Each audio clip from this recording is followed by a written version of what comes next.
Seguindo o fluxo, é o que o Vasco e a 77 estão fazendo aí, mesmo com a liminar embargada e a desembargadora aí que pediu suspeição do caso e deve demorar aí mais um tempo para o Vasco ter essa situação da liminar resolvida. Vamos falar também sobre dois jogadores que podem ter oportunidades nesse próximo jogo, um lateral da base e um zagueiro que deve ser titular do Vasco no jogo contra a equipe do Vila Nova. E vamos também, obviamente, debater toda a situação envolvendo o Vasco e a janela de transferência. Então isso e muito mais a partir de agora no nosso Comentário Vascaíno. Sobe a vinheta!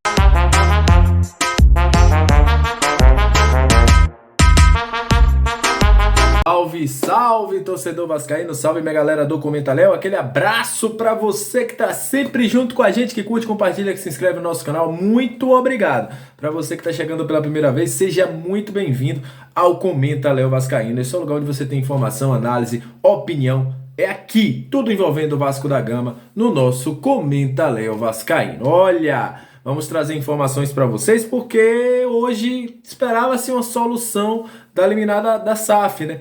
Mas, além de eu trago aqui a informação para vocês que mais 29 sócios tinham entrado nessa situação, a informação depois foi que a juíza, né, a Lúcia, pediu aí, a desembargadora, na verdade, pediu suspeição do caso, alegando motivos de foro íntimo, que não foram revelados, obviamente, e com isso, encaminhando aí o relatório para outro desembargador, que deve ser uma decisão que deve acontecer aí até segunda-feira. O Vasco pede urgência no caso, mas se rolar aí, seja no mínimo segunda-feira, para ter uma resposta sobre essa situação. O que é que acontece? Vai atrasar os ritos da SAF e isso faz com que o Vasco perca a janela de transferência com a 77. Mas é como eu digo, se perder a janela de transferência com a 77, o próprio Vasco, tem que fazer soluções para que o time não fique sem reforços. Isso não pode acontecer. Não pode só porque a 77 não vai entrar na janela de transferência que o clube fique aí de pés e mãos atadas. Vai ter que ter uma solução. E também sobre muita gente que está perguntando sobre a 77 poder existir.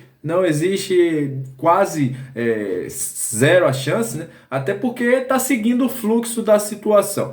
Falando sobre o Vasco, mesmo com a liminar, o Conselho deliberativo deve encaminhar o parecer daquela comissão hoje. A expectativa é que encaminhe hoje. Segundo o Joel Silva trouxe a informação, o parecer é favorável à venda da SAF. Inclusive eles vão trazer aí alguns partes da proposta para poder aí sinalizar por que eles acham que a venda da SAF do Vasco deve ser feita. Lembrando que o Vasco só não pode fazer convocações. Então a convocação para que vote de forma que os conselhos do Conselho Deliberativo aceitem ou não o parecer, isso não pode acontecer, mas o parecer será dado hoje. Se já não tivesse sido dado em algum momento que eu estou gravando esse vídeo, ainda não, mas a informação de pessoas que estão lá é que sim, o parecer ia ser dado, e o Joel Silva trouxe essa informação que o parecer é favorável à venda da SAF.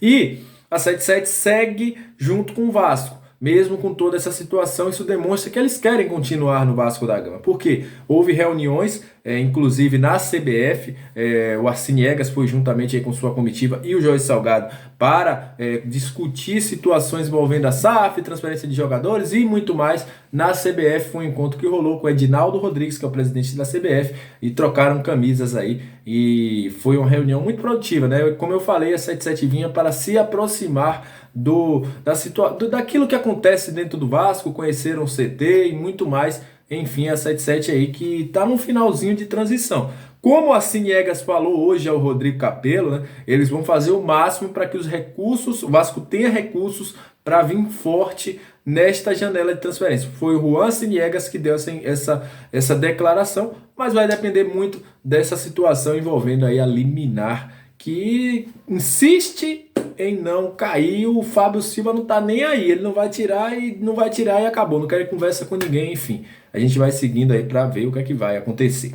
Antes de trazer informações sobre o possível time do Vasco, os jogadores que devem ter oportunidade, peço a você que está gostando do nosso vídeo que se inscreva no nosso canal, dê uma moral. Eu ficarei muito grato se você puder nos ajudar com seu like, com sua inscrição, ou até se tornando membro do nosso canal, fazendo parte de um grupo exclusivo, cheio de vascaíno, onde tem resenha. Tem discussão também, como acontece em todas as famílias, mas lá você recebe todas as informações em primeira mão. Olha, O Vasco deve ter uma novidade no seu time, essa é garantida. Na zaga, o zagueiro Danilo Boza deve ser titular porque o Anderson Conceição tomou seu terceiro cartão amarelo, aquela reclamação que ele fez lá com o Rodolfo Toschi amarelou ele.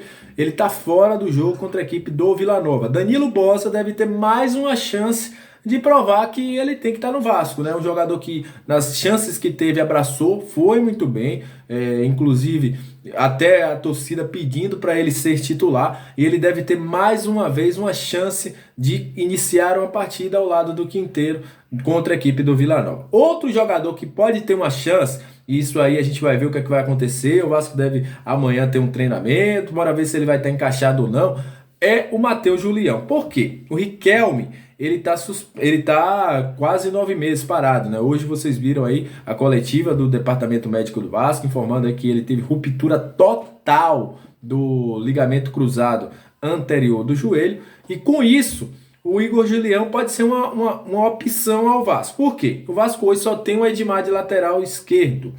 Há essa possibilidade sim de puxar o Julião para os treinamentos do profissional. Quando a gente conversou no início dessa semana, eu tive uma informação que o Igor Julião já seria integrado aos profissionais. Isso ainda não tinha acontecido até o momento que eu estou gravando esse vídeo, mas sim, pessoas me confirmaram que o Igor Julião deve sim ser integrado aos profissionais se o Vasco não conseguir até mesmo contratações para essa posição. Tem a mesma idade do Riquelme, está jogando muito, é um jogador que tem muitas boas características e credenciais para ser um lateral, e pode ganhar sua oportunidade, assim como Egnaldo e Marlon Gomes, né? Inclusive jogaram contra a equipe do Ituano. Egnaldo, que inclusive a informação que se tem é que o Egnaldo deve ser comprado pela 77 Partners, pouco mais de R$800 mil. A 77 Partners gostou do que viu e deve sim fazer um investimento nesse garoto para ele continuar no Vasco da Gama. O Vasco treina nessa sexta-feira, faz um treino pronto. A gente deve trazer escalações, provável escalação amanhã na sexta-feira. A gente vai trazer aqui como o Vasco deve ser escalado pelo Maurício Souza. Lembrando que Palácio está liberado, Figueiredo ainda não tive a confirmação, não sei como foi o treino, não tive essa informação do treino de hoje ainda, mas dependeria muito do treino de hoje para que ele pudesse ou não ser relacionado. Amanhã, nessa sexta-feira, tem aí um treinamento em que o Vasco treina pela manhã e deve viajar aí para o Goiânia em seguida, onde jogará contra a equipe do Vila Nova. Inclusive promete aí casa cheia de vascaínos, né? Os vascaínos já tinham comprado mais de 5.200 ingressos até o momento que a gente está gravando esse vídeo. Então, obrigado, aquele abraço, fica atento no comentário, se inscreve, ativa o sininho, porque qualquer hora a gente pode voltar com uma nova informação do Vasco da Gama. Tamo junto, aquele abraço, saudações vascaínas e até mais. Valeu!